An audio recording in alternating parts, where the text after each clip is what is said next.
اللہ الرحمن الرحیم هو الذی ارسل رسولہ بالہدی ودین الحق لیظہرہ علی الدین کلہ ولو کرہ الکافرون۔ سبحان اللہ۔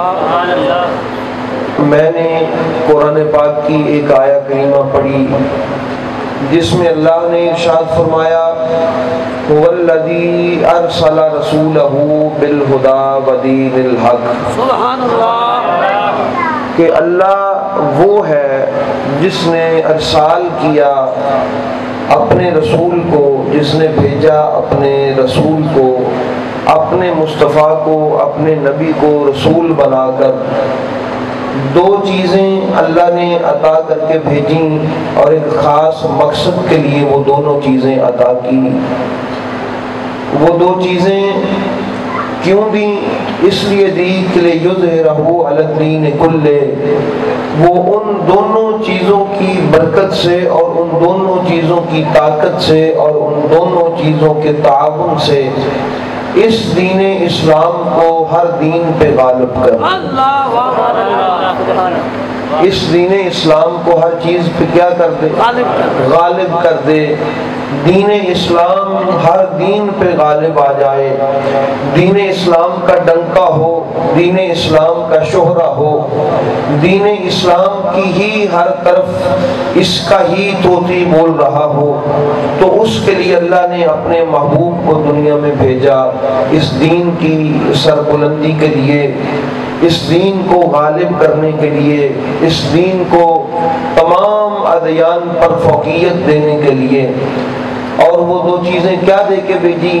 بالہدی و دین الحق۔ ان میں سے ایک طاقت کا نام الہدی ہے اور دوسری کا نام دی حق ہے۔ تو برادران اسلام، اب ہم نے زیادہ کوئی تفصیلی یا فلسفیانہ گفتگو نہیں ہے، سادہ سی بات کروں گا۔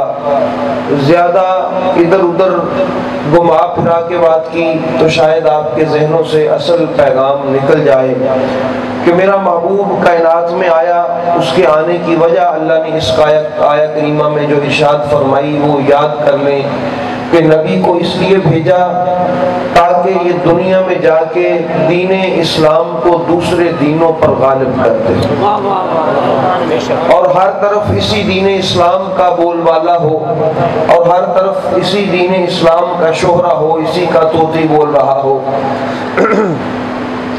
اس کے لیے اللہ نے اپنے نبی کو دو چیزیں عطا کی، ان میں سے ایک چیز کا نام ہے خدا اور دوسری دین حق، یعنی وہ حق ہے کوئی دین کا۔ تو وہ دو چیزیں نبی کے ساتھ آئیں اور ان دونوں کی برکت سے اللہ کے وعدے کے مطابق دین دوسرے ادیان پہ غالب آیا اور انشاءاللہ رہے گا۔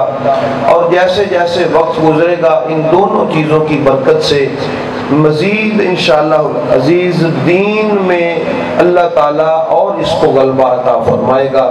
میرے ذہن میں یہ ایک خاص مضمون ہے اور یہ لمبا چوڑا نہیں ہے، مختصر سا ہے، تھوڑی سی گفتگو ہے۔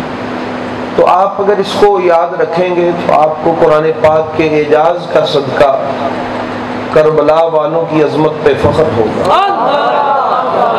یہ جو پہلا لفظ ہے نا آپ صاحب، یہ جو الہدا ہے، اس کی جب میں تشریح کروں گا نا آپ کے سینے میں ٹھنڈک کے چشمے پھوٹیں گے۔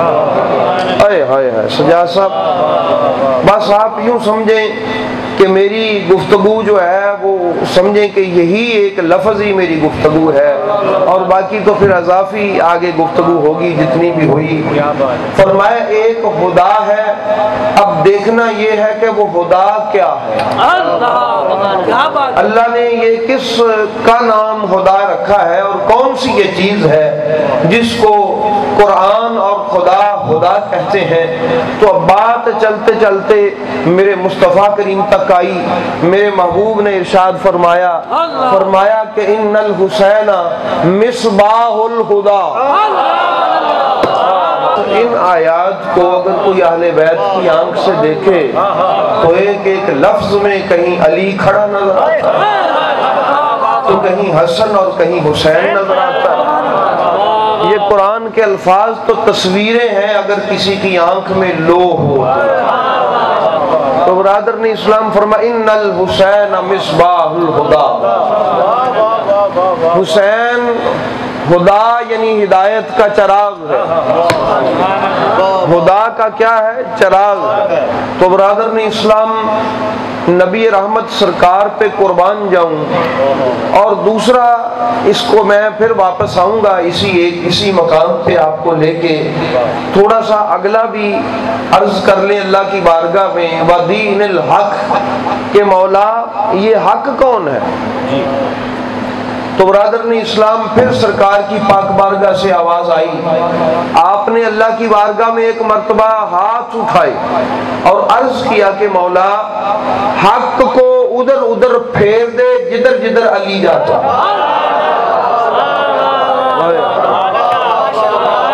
حق کو ادھر ادھر پھیر دے جدھر جدھر۔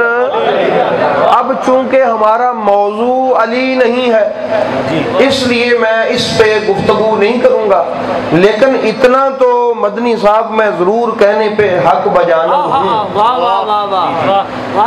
ہر کوئی حق کا متلاشی ہے، ہر کوئی حق کا کیا ہے؟ ہر کوئی حق کا متلاشی، ہر کوئی حق کو ڈھونڈتا پھرتا ہے، ہر کوئی چاہتا ہے کہ مجھے پتہ چلے یہ حق ہے تاکہ میں اس حق پہ کھڑا ہو سکوں، مگر قربان حسنین کریمین کے بابا کی شان پہ کہ ہر کوئی حق کے پیچھے پیچھے اور حق اس کے آگے آگے، ساری کائنات حق کے پیچھے پیچھے اور حق ساری کائنات کے آگے آگے۔ میرے نبی نے دعا کی مولا یہاں علی اور حق کے معاملے میں ذرا ترتیب الٹ کر دے۔ وہ کیسے؟ فرمایا علی آگے آگے ہو، حق علی کو ڈھونڈتا پھر، سب حق کے پیچھے پیچھے ہیں اور حق آگے آگے، ہر کوئی اسی تجسس اور اسی تلاش میں کہ ہم حق کے متلاشی ہیں۔ حق لب دے پھر دے بندے بڑھے ہو جاندے تے حق نہیں لبدا، انجی بات ہے نا، حق ڈھونڈدیاں زندگیاں گزر جاندیاں تے بندے نو حق تلاش نہیں کر سکدا۔ مگر قربان جاؤں علی المرتضیٰ کی عظمت کے کہ اللہ کے مصطفیٰ نے کہہ دیا کہ حق صاحب تسی علی نو لبنا جے، جتھے علی ہوئے اتھے تیرا ڈیرا ہونا چاہیے۔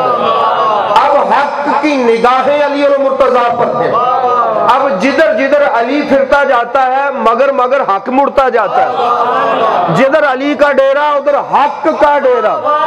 اب مجھے پھر یوں کہہ لینے دیجئے کہ جس نے حقیقت کچھ اس کا نتیجہ کچھ یوں نکلے گا کہ جو کوئی حق کا متلاشی ہے، میرے نبی نے کام سوکھا کر دیا، میرے نبی نے کام کیا کر دیا؟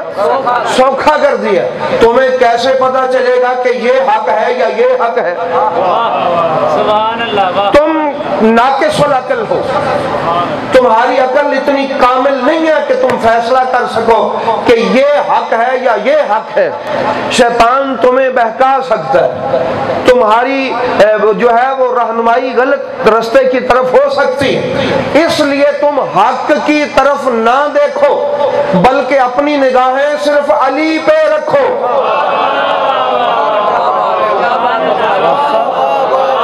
اپنی نگاہیں صرف کس پہ رکھو؟ علی پہ رکھو۔ اب یہ تو طے ہے نا کہ جدھر علی ہوا حق ادھر ہی ہوگا۔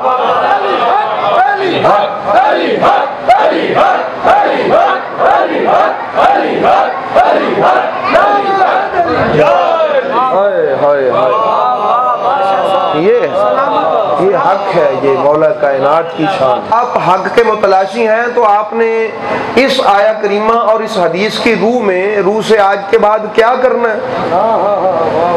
نظر اپنی کدھر رکھنی ہے؟ علی المرتضیٰ کی پاک بارگاہ میں، ان کے قدموں پہ، علی المرتضیٰ کے قدموں پہ، شیر خدا کے قدموں پہ۔ آپ کو حق کے بارے میں فیصلہ کرنے کی پریشانی نہیں بنے گی کہ یہ حق ہے یا یہ حق ہے۔ جب علی کے قدموں پہ نگاہ ٹک گئی تو حق بھی اسی کے قدموں میں ہی ہوگا۔ حق بھی اسی کے قدموں میں ہو. یہ شان ہے میرے شیر خدا علی المرتضیٰ.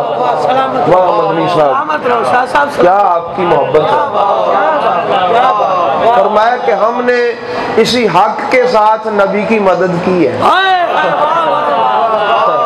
اور اسی خدا کے ساتھ نبی کی مدد کی ہے. حق علی کا نام ہے اور خدا حسین کا نام ہے. تو اللہ نے فرمایا میں نے اپنے مصطفیٰ کو رسول بنا کے بھیجا ہے حسین دے کر اور علی دے کر, تاکہ ان دونوں کی برکت سے میرا رسول اس دین کو باقی دینوں پہ غالب کر دے. کافر چنگا سمجھن تے بھاویں پیڑا سمجھن. وَلَوْ كَرِهَ الْكَافِرُونَ, کافروں کو پسند آئے یا نہ پسند آئے, اللہ حسین اور علی کی برکت سے دین کو غلبہ عطا فرمائے. اللہ پاک حسین اور علی کی برکت سے دین کو غلبہ عطا فرمائے گا. تو برادران اسلام یہ شان ہے. اس لیے کہتے ہیں کہ یہ جو قرآن ہے نا, اور میں پہلے بھی عرض کر چکا, میرے نبی نے فرمایا تھا کہ میں دو چیزیں چھوڑ کے جا رہا ہوں, ایک قرآن اور دوسرا قرآن کو سمجھنے کے لیے اہل بیت. سبحان اللہ. قرآن اور قرآن کو سمجھنے اور سمجھانے کے لیے, قرآن پڑھانے کے لیے, قرآن سمجھانے کے لیے, قرآن بتانے کے لیے کہ یہ کیا ہے قرآن, اہل بیت کو چھوڑ کے جا رہا ہوں.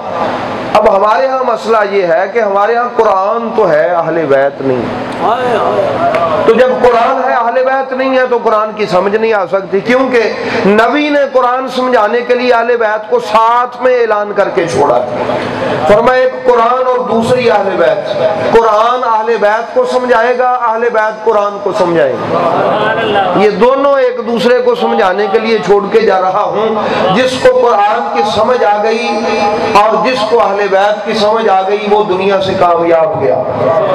اس لیے برادران اسلام یہ محافل, یہ جو آپ آج کر کے بیٹھے ہیں, یہ محفل پاک, یہ مجلس, یہ نشست, یہ بزم, یہ اسی لیے ہے کہ قرآن اور اہل بیت کی ہمیں عظمت کی سمجھ آئے کہ اللہ کے نبی پاک صلی اللہ علیہ وسلم نے کیا فرمایا.